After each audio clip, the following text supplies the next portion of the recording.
అందరికీ నమస్కారం. Welcome to Satya kitchen. ఈరోజు నేను ఉల్లిపాయ పచ్చడి తయారు చేయబోతున్నాను. వేడి వేడి అన్నంలో ఈ పచ్చడి వేసుకొని తింటే సూపర్గా ఉంటుంది. అంతేకాదు రోటీ, చపాతీ అన్ని రకాల టిఫిన్స్లోకి సూపర్గా ఉంటుంది. మరి ఈ రెసిపీ ఎలా తయారు చేసుకోవాలో ఇప్పుడు చూసేద్దాం. ఇందుకోసం ప్యాన్ తీసుకొని ప్యాన్లో ఆయిల్ వేసుకోవాలి.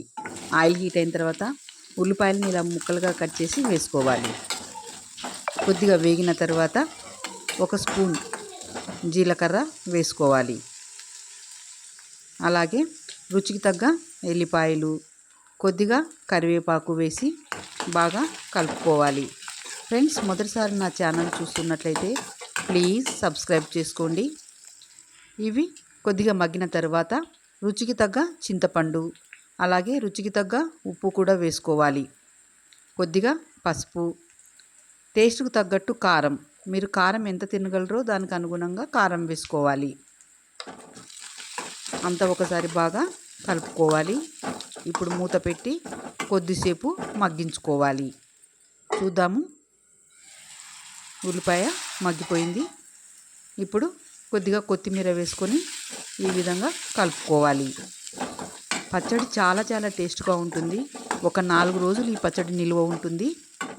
మూత మూసి కొద్దిసేపు మగ్గిద్దాము. చూడండి, ఆనియన్స్ ఈ విధంగా మగ్గితే సరిపోతుంది. ఇప్పుడు ఈ మిశ్రమాన్ని అంతా కూడా చల్లార్చుకోవాలి. చల్లారినటువంటి ఈ ఆనియన్స్ని మిక్సీ జార్లో వేసుకొని బరకగా మిక్సీ వేసుకోవాలి. బరకగా వేసుకోవడం వల్ల పచ్చడి చాలా టేస్ట్గా ఉంటుంది. చూడండి, ఈ విధంగా ఉంటే సరిపోతుంది. ఇప్పుడు మనము ఈ పచ్చడిని ఒక బౌల్లో వేసుకుందాము.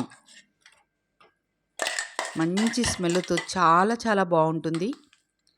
పచ్చడి ఈ విధంగా రెడీ అయిన తర్వాత కొన్ని ఆనియన్ ముక్కలు కూడా వేసుకొని కలుపుకోవాలి. ఆనియన్స్ వేసుకోవడం వల్ల ఎక్స్ట్రా టేస్ట్ వస్తుంది. మీకు వద్దనుకుంటే స్కిప్ చేయవచ్చు. తర్వాత ఈ పచ్చడికి పోపు వేసుకుందాం. ప్యాన్ తీసుకొని ప్యాన్లో ఆయిల్ వేసి జీలకర్ర, ఆవాలు, మినపప్పు, శనగపప్పు, ఎండుమిరపకాయ, కరివేపాకు వేసి తాలింపును వేయించుకోవాలి. తాలింపు వేగిన తర్వాత మనము తయారు చేసుకున్నటువంటి పచ్చడిలో ఈ తాలింపు వేసుకొని కలుపుకోవాలి. చూడండి, ఎమ్మి ఆనియన్ చట్నీ రెడీ అయిపోయింది. చూస్తుంటేనే నోట్లో నీళ్ళు ఊరిపోతున్నాయి. చట్నీ రెడీ. మీకు ఈ రెసిపీ నచ్చినట్లయితే లైక్ చేయండి, షేర్ చేయండి, కామెంట్ చేయండి. ఫ్రెండ్స్కి, రిలేటివ్స్కి కూడా షేర్ చేయండి. Please subscribe. Thank you for watching.